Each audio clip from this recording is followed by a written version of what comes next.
American police departments are beginning to respond to protesters' calls for action. Hi there, this is Jeff, and thanks for joining us for another Plain English. JR is the producer, and you can find this complete lesson at plainenglish.com/268. Coming up today, the protests over police brutality and discrimination are starting to have an effect as several police agencies around the country are instituting new policies. The expression we'll review today is set in motion. We also have a video lesson, exercises, vocabulary training, and more at plainenglish.com/268.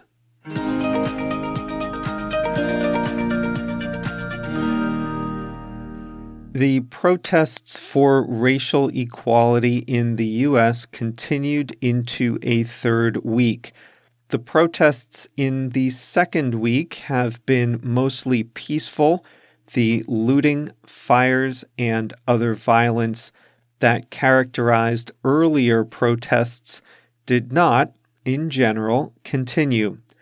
But the peaceful demonstrations have not let up, with Americans in hundreds of towns and cities demonstrating against police brutality and in favor of structural reforms. They are the most significant demonstrations since the aftermath of Martin Luther King Jr.'s assassination in 1968.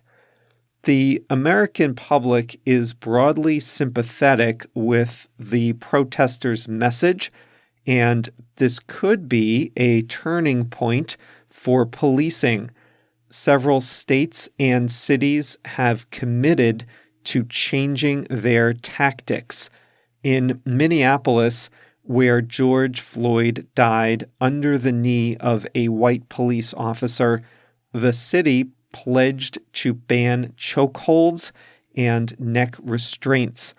You might remember that 3 officers stood by and watched as the offending officer pressed his knee down on George Floyd's neck.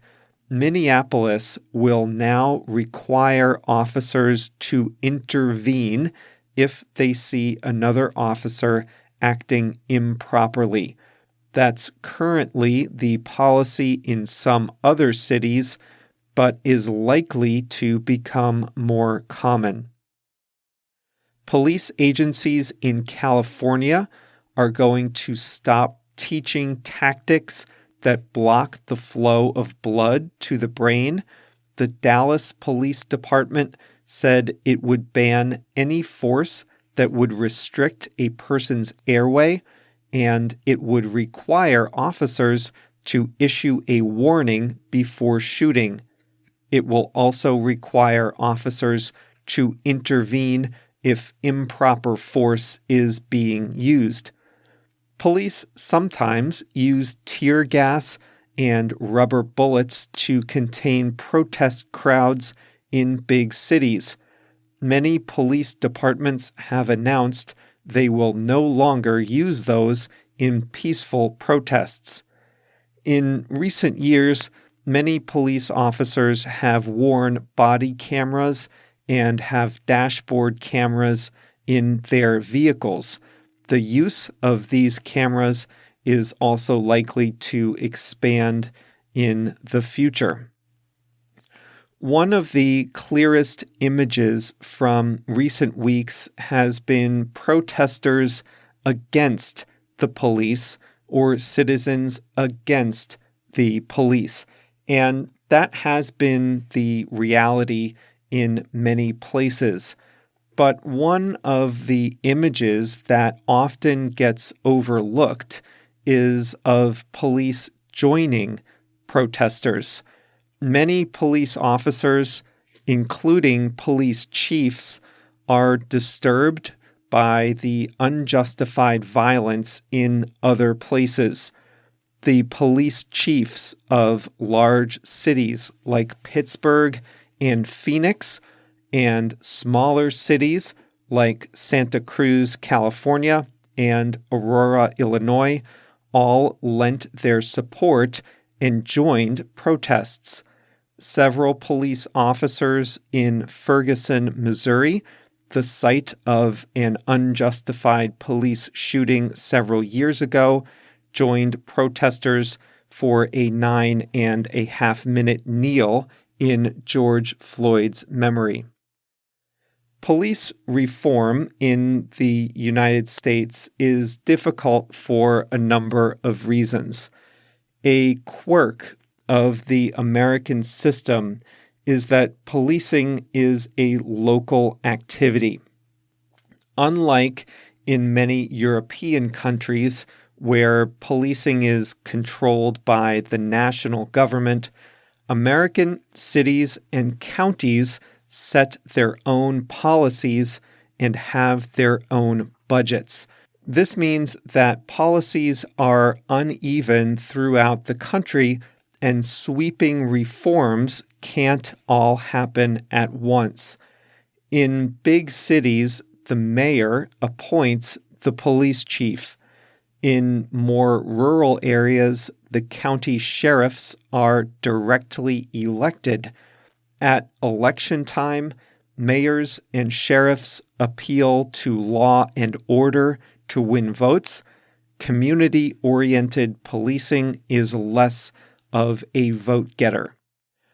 American police officers often have powerful unions that protect members almost no matter what they do. American police have killed over 7,000 people between 2013 and 2019.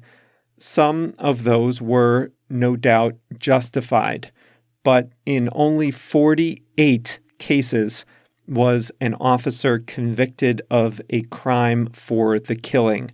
That is the result of police unions at work. Police in America are also responsible for handling a staggering array of situations. It's very difficult for them to be trained effectively for all the situations they need to respond to. The same people who are trained to deal with the worst, most violent crimes are also the ones who are called to deal with drug addiction, graffiti, traffic violations, overdoses, petty theft, domestic violence, noise complaints, homelessness, and mental health issues. They are the police, for some reason, often in public schools. So one idea gathering steam is that we should have fewer police responsible for the most serious matters of law and order, supported by an expanded social infrastructure to deal with lower-level conflicts, mental health, addiction, and the like. American policing is overdue for serious reform. It's a tragedy that it took a videotaped killing to set this in motion. It would be a worse tragedy if the moment were not seized.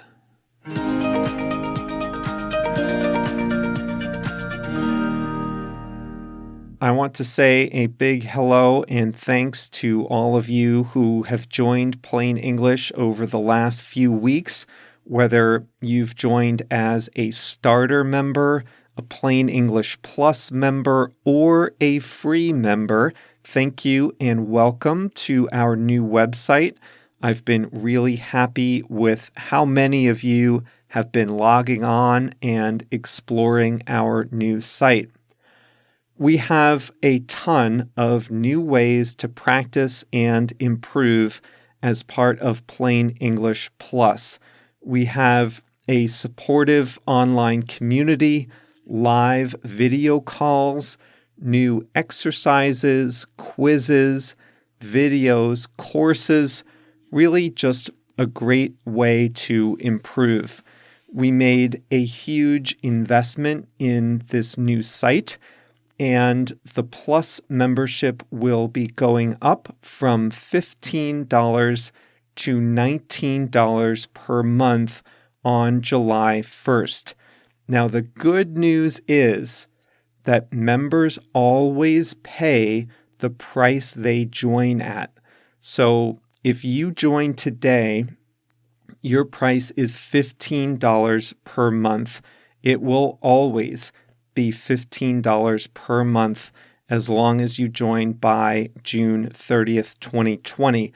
It's not like Netflix where you just get an email saying your plan has changed and now it's more expensive. We don't do that. If you join at $15, it will always be $15. So what I really want to say is that if you're even considering joining, you should do it now, and you'll get your $15 price forever.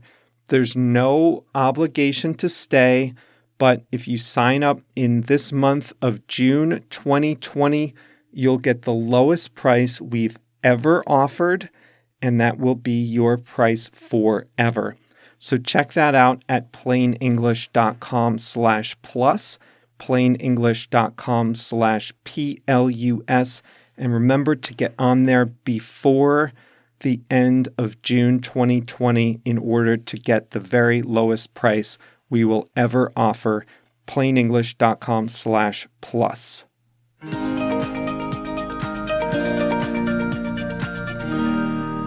Today's expression is to set in motion. What does it mean to set something in motion? We usually say this when we are talking about beginning a process. Usually a person takes an action or something happens that sets a process in motion. Something happens to begin a process. In today's main lesson, I said that the videotaped killing of George Floyd set in motion a process of reform of police departments. A lot of police departments, after seeing the video and after hearing the voices of the protesters and their citizens, a lot of police departments are changing their policies. I gave examples from Dallas and California and Seattle and Minneapolis. The process is that police departments are reforming their policies. What set that in motion? What began the process? It was the videotaped killing in Minneapolis. That started it. After the video became public, then protests started. After protests were going on, then police departments and elected officials took note. After that, they started reforming policies. Now remember that set in motion is to begin a process. It doesn't mean a process is complete. I'm not saying that the job of reforming American police is done. I only said that the video set the process in motion. We will see if the reforms are adequate, if they work, if they're enough. But for now, we can say that the process is in motion, and we can say that the video from Minneapolis set the process in motion.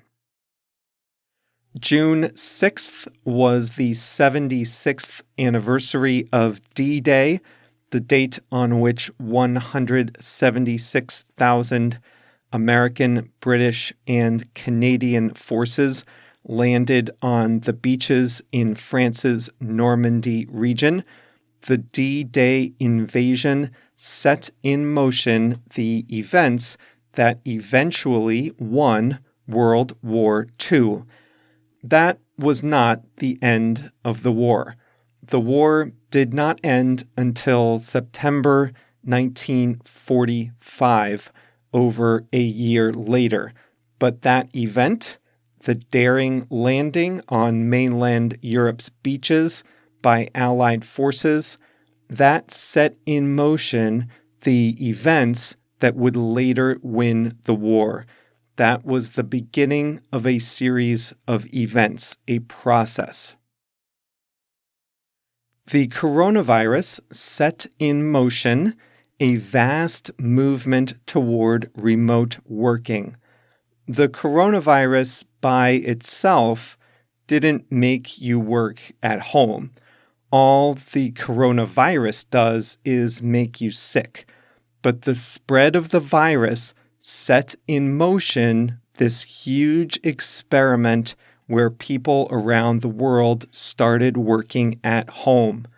The coronavirus was the first event that started it all. Then governments issued stay-at-home orders, and companies adapted. The process all started with the spread of the virus, so we say the virus set this in motion. Hydraulic fracking is a new process of extracting oil and natural gas from under the ground. The method was developed in the second half of the 20th century, but it was only in the last 10 years that it became commercially viable, meaning it only made business sense in the last 10 years. The development of better fracking methods in the early 2000s set in motion a realignment of the energy industry in the US and Canada. As a result of fracking, areas that were, for the longest time, only farmland all of a sudden became lucrative places to extract oil. Other parts of the country that were once rich with coal had been dying, and then fracking came along to revive their economies. So the energy industry completely changed in the US and Canada in the last several years, and the development of more efficient fracking methods set that in motion. The knowledge, the processes by themselves, those did not remake the energy industries in the US and Canada, but the new knowledge set that in motion. It was the first thing that led to many other things after that.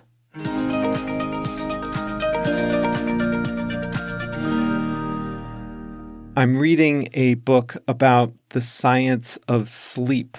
Maybe I'll write a lesson about it once I'm done. But I came across a quote from an American entrepreneur, E. Joseph Kosman. He said, "The best bridge between despair and hope is a good night's sleep." There are definitely times when you think all hope is lost. You're stressed out, it's late, but then you get a full night of sleep and things seem better in the morning. I had a number of those occasions as I was building our new website. I had to learn a lot of new things. I hit a number of roadblocks. There were a lot of nights I thought something wasn't possible. I had not been able to figure something out, but after a full night of sleep, things were clearer in the morning. And there is science to back that up. It's fascinating. I'll share more in a future lesson. But for now, I'll leave you with the quote, "The best bridge between despair and hope is a good night's sleep." That quote is by E. Joseph Kosman.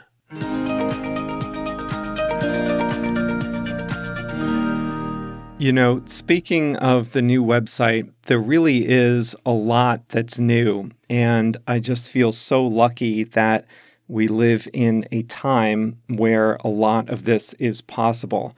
I'm not a web developer, I'm not a programmer, but I was able to bring together a lot of great tools on the new PlainEnglish.com. So we've added a lot to the membership at Plain English Plus, a lot. It now includes discussion forums where you can practice writing and ask me anything in English. A lot of Plus members are already doing that. Plain English Plus now includes live video calls. We have new exercises where you can perfect your pronunciation and your listening. And that's all in addition to the video lessons, the courses, the translations, the fast version. It really is a lot. So we've easily doubled the value of the membership. There's no question about that. So I need to give you fair warning that on July 1st, we are going to be raising the price of Plain English Plus from $15 per month to $19 per month. It's still a great value at $19 per month, don't get me wrong. But the great thing is, no existing member will pay more. The new monthly price is for members who join after July 1st only. So if you are listening to this in June, you have the opportunity to join Plain English Plus for $15, and you'll never pay more than that. Never, ever. So this is until July 1st only. After that, all new members will pay $19 per month. So I really, really would like all of you to get the lowest possible price while it lasts. So you can get all the details at plainenglish.com/plus, Plus. Remember, get on there before July 1st. Try us out for a month. You can cancel anytime, no penalty. But I do want you to get the best price possible. So get on there before July 1st, plainenglish.com/plus, Plus.